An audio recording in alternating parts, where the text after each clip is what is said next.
और जैसा मैंने कार्यक्रम की शुरुआत में कहा कि आज इन तीनों अहम किरदारों से हम आपकी मुलाकात करवा रहे हैं, यानी साहिब, बीवी और गैंगस्टर से। प्रोमोज देखकर बहुत साफ है कि साहिब की भूमिका में आपको जिमी शेरगिल दिखाई दे रहे हैं, माही आपको बीवी की भूमिका में दिखाई दे रही हैं और रणदीप हुड्डा गैंगस्टर की भूमिका में।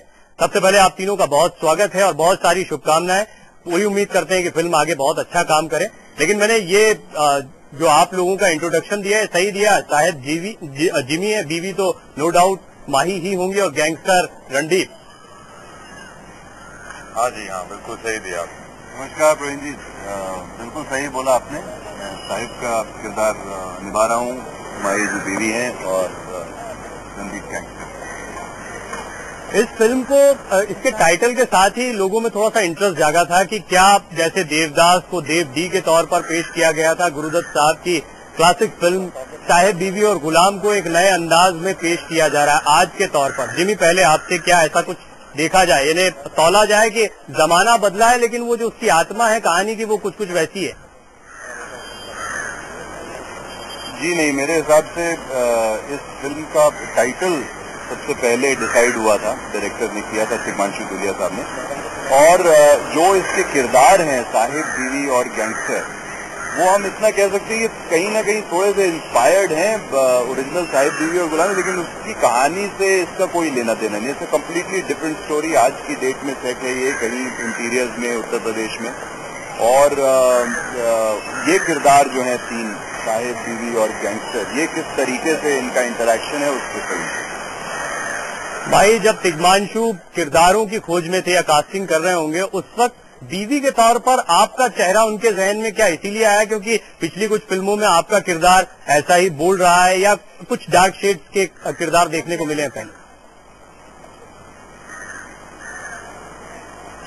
पिछली पिक्चरों में आपको टिशू को आपका ख्याल कैसे आया, क्योंकि आपका पिछली पिक्चरों में किरदार बोल्ड था, शायद इसलिए आया या? मैंने तिग्मांशु धूलिया के साथ पान सिंह तोमर की है पहले, और ये मेरी उनके साथ सेकंड फिल्म है। और टीशू सर मुझे मिले, उन्होंने मुझे बोला कि वो फिल्म प्लान कर रहे हैं साहिब, बीवी और गैंगस्टर, और मैंने एकदम से हाँ बोल दिया।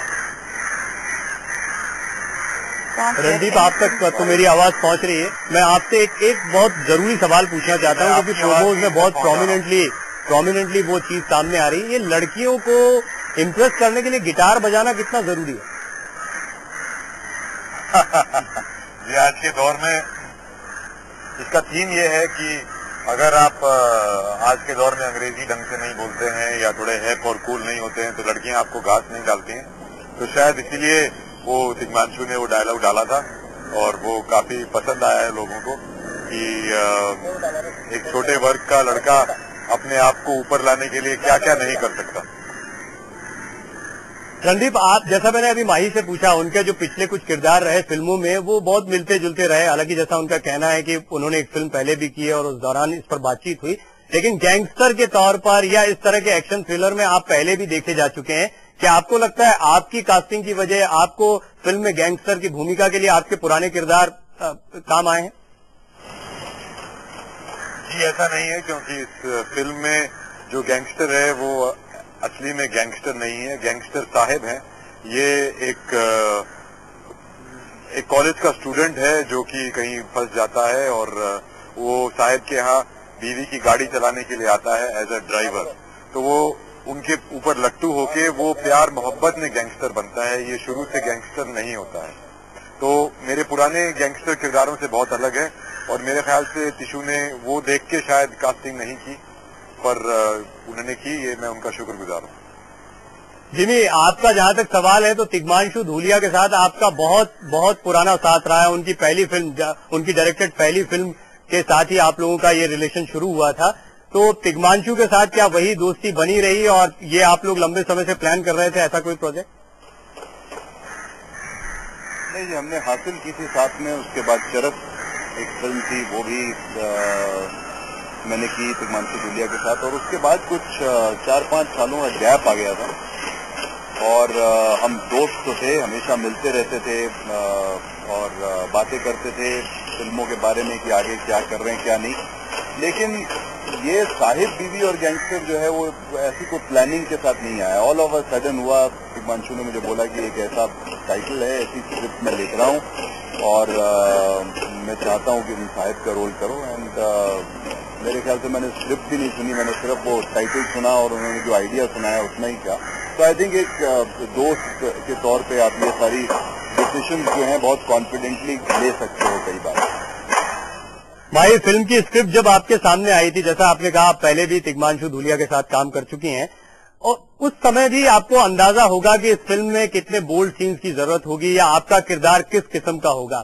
कितना कंफर्टेबल या अनकंफर्टेबल आप उस वक्त महसूस कर रही थी जब आप स्क्रिप्ट को सुन रही थी या विजुलाइज कर रही थी कि ये फिल्म कैसी होगी? जी, मुझे स्क्रिप्ट बहुत ज्यादा इंटरेस्टिंग लगी। रहा बोल्ड सीन्स का सवाल, आई थिंक तिग्मांशु बहुत ही इंटेलिजेंट डायरेक्टर है और हर चीज को बहुत एस्थेटिकली शूट करते हैं। मैं ऑकवर्ड जरूर फील होता है, लेकिन देन डायरेक्टर इतने इंटरेस्टिंग और इंटेलिजेंट है कि आपको बहुत कंफर्टेबल फील करवाते हैं। और उसके बाद क्योंकि हम तीनों आउटडोर शूट कर रहे थे और जिमी और रणदीप से मेरी अच्छी दोस्ती हो गई थी, और जब आप दोस्त बन जाते हैं फिर सीन जब ऐसे होते हैं तो इट्स नॉट डिफिकल्ट। तो आप अंडरस्टैंड करते हैं, हम एक्टर्स हैं आफ्टर ऑल, और एक दूसरे को अंडरस्टैंड करते हैं।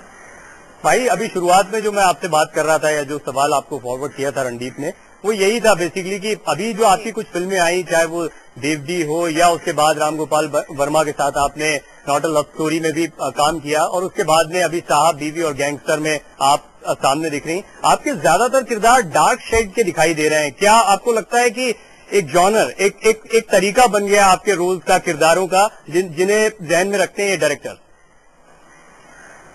I don't know, I think I am very lucky कि मुझे एटलीस्ट परफॉर्म करने को मिलता है फिल्म्स के अंदर, क्योंकि काफी कम एक्टर्स हैं जिनको परफॉर्म करने को मिलता है। तो आई एम लकी कि इस तरह के डायरेक्टर्स के साथ मैं काम कर रही हूँ, इस तरह की स्क्रिप्ट मैं कर रही हूँ। रहा डार्क फिल्म का सवाल, आई थिंक जो ये फिल्म है साहिब वीवी गैंगस्टर, ये डिफरेंट फिल्म है। ये कंप्लीट एंटरटेनर और मसाला फिल्म है। ये टेररिस्ट सिनेमा नहीं है, ये कंप्लीट कमर्शियल फिल्म है। जिमी, हासिल एक क्लासिक मूवी थी, आज भी उसे बहुत पसंद किया जाता है। आप दोनों फिल्मों को कंपेयर कर सकते हैं? क्या आप ये माना जाए कि हासिल के मुकाबले कोई चीज तिग्मांशु एक बार फिर बना पाए? मेरे हिसाब से, जैसा मैं हमेशा बोलता आया हूं हर अपने इंटरव्यू में, कि एक डायरेक्टर एक दुनिया बनाता है, जो दुनिया ऑडियंस जाती है देखने के लिए, वो दुनिया उन्हें पसंद आती है तो वो फिल्म जो है लोगों को पसंद आती है। वो दुनिया अगर नहीं पसंद आती है, वो नकली लगता है, तो जाहिर सी बात है कि बाकी सारा कुछ भी फेल हो जाता है, अच्छी अच्छी स्टोरियां भी फेल हो जाती हैं।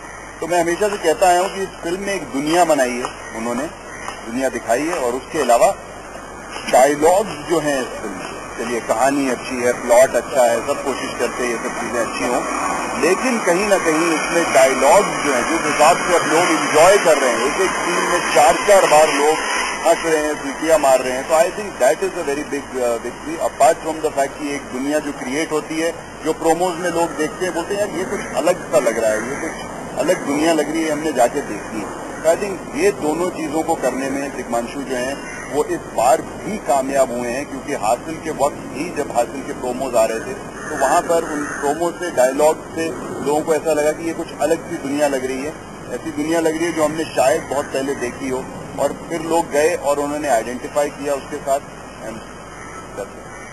चलिए, एक छोटा सा ब्रेक यहाँ पर लेना है। साहब बीवी, यहाँ तक तो टाइटल बहुत पुराना सा लगता है, जैसा हम लगातार कह रहे हैं, साहब बीवी और गुलाम, जो गुरुदत्त साहब की क्लासिक मूवी रही है, लेकिन टाइटल के साथ साथ हम देख रहे हैं टाइटल में कुछ चेंजेस तो हुए, टाइटल के साथ साथ फिल्मों में भी बहुत सा बदलाव हुआ है, फिल्मों की जरूरतें बदली हैं। इस बदलाव पर मैं आप लोगों से बातचीत करूंगा। साहब बीवी और गैंगस्टर यानी जिमी, माही और रणदीप हमारे साथ बने हुए हैं। एक छोटे से ब्रेक के बाद भी